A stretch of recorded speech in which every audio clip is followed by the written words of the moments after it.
नमस्कार. तुमच्या सर्वांचं स्वागत आहे माझ्या चॅनलवरती. आज आपण पाहणार आहोत संक्रांतीविषयी माहिती. तर संक्रांतीचा सण म्हणजे एकत्र येऊन परंपरा साजरा करण्याचा सण आणि आनंद पसरवण्याचा दिवस. आज मी तुम्हाला संक्रांतीच्या दिवशी महिलांनी पाळावयाचे 20 महत्त्वाचे नियम सांगणार आहे, जे तुमच्या सणाला अधिक सुंदर आणि अर्थपूर्ण बनवतील. चला तर मग करूया सुरुवात. मकर संक्रांती हा पवित्र सण असल्यामुळे स्नान करण्यासाठी पहाटेच उठावे. अंगावर तिळाच्या उटण्या वापरल्यास त्वचाही शुद्ध होते.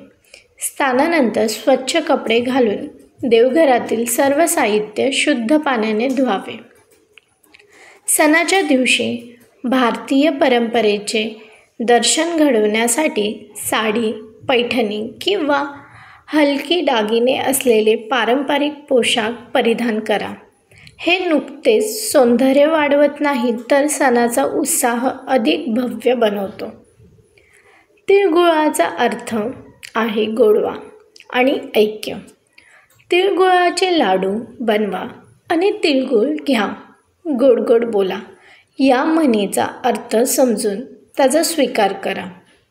नातेवाईकांमध्ये वाटल्यामुळे नातेसंबंध घट्ट होतात. हळदी कुंकवाच्या कार्यक्रमात महिलांना आमंत्रित करा. त्यांना तिळगुळ, साडीचे कपडे किंवा पारंपरिक भेटवस्तू द्या. हा सण एकत्र येण्याचा आणि आनंद साजरा करण्याचा असतो. त्यामुळे सर्वांनी एकत्र येऊन हा सण साजरा करावा. संक्रांतीसाठी तिळाचे लाडू, गुळपोळी, पुरणपोळी यासारख्या पदार्थ तयार करा. तिळगुळातील पोषक मूल्ये शरीरासाठी चांगली असून हे पदार्थ सणाला एक आगळावेगळा गोडवा आणतात. या दिवशी अन्न, कपडे किंवा इतर उपयुक्त वस्तू गरजूंना दान करा. तिळाचे लाडू दान केल्यास त्याचा विशेष लाभ भेटतो. दान केल्याने मनाला शांती मिळते आणि समाजात सकारात्मकता पसरते. सकाळी सूर्याला जल अर्पण करताना तांब्या किंवा पितळेच्या भांड्यांचा वापर करा. जलात लाल फुले आणि तिळाचे काही दाणे टाका. आरोग्य, समृद्धी आणि सकारात्मकता ऊर्जेसाठी सूर्यनमस्कार हा महत्त्वाचा मानला जातो. दारासमोर रांगोळी काढा आणि तिच्यामध्ये तिळाचे लाडू, गुळाचे डिझाईन अशा पद्धतीने रांगोळी तयार करा. रांगोळी ही सकारात्मकता ऊर्जा घरात आणते असे मानले जातात. कुटुंबियांसोबत बसून तिळगुळ खा, पारंपरिक गाणी गा किंवा सणाच्या आठवणी शेअर करा. एकत्र वेळ घालवल्याने नात्यामध्ये प्रेम वाढते.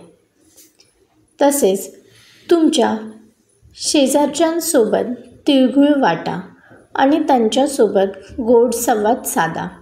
संक्रांतीचा संदेश सर्वांसाठी गोडवा असा आहे. त्यामुळे शेजाऱ्यांना सामावून घ्या. शेतकऱ्यांचे आभार मानण्यासाठी त्यांच्या शेतातील ताजे धान्य घरी आणून त्यांचा नैवेद्य तयार करा. निसर्गाबद्दल कृतज्ञता व्यक्त करणे संक्रांतीच्या परंपरेचा हा महत्त्वाचा भाग आहे. तिळाचे पोषक महत्त्व लक्षात घेऊन तिळाच्या लाडवाव्यतिरिक्त तिळाचे तेल आणि तिळाची चटणी तयार करा. तिळगुळ सेवन केल्याने शरीराला उष्णता मिळते. विशेषतः हे थंडीत उपयुक्त ठरते. घरातील ज्येष्ठ मंडळींकडून परंपरेच्या कथा ऐका. या गोष्टींचा सांस्कृतिक वारसा जपण्यासाठी नवीन पिढीला शिकवा. तसेच प्लास्टिकच्या वस्तू टाळा आणि पारंपरिक पद्धतीने घर सजवा. पर्यावरणपूरक गोष्टींचा सणामध्ये समावेश करा. तसेच घरातील वडीलधाऱ्यांचे आशीर्वाद घ्या, त्यांच्यासोबत वेळ घालवा आणि त्यांच्याकडून सणांच्या परंपराबद्दल माहिती मिळवून घ्या. सणांच्या दिवशी शांतता आणि आनंदाचे वातावरण ठेवा. कोणत्याही प्रकारचे मतभेदांपासून दूर राहा.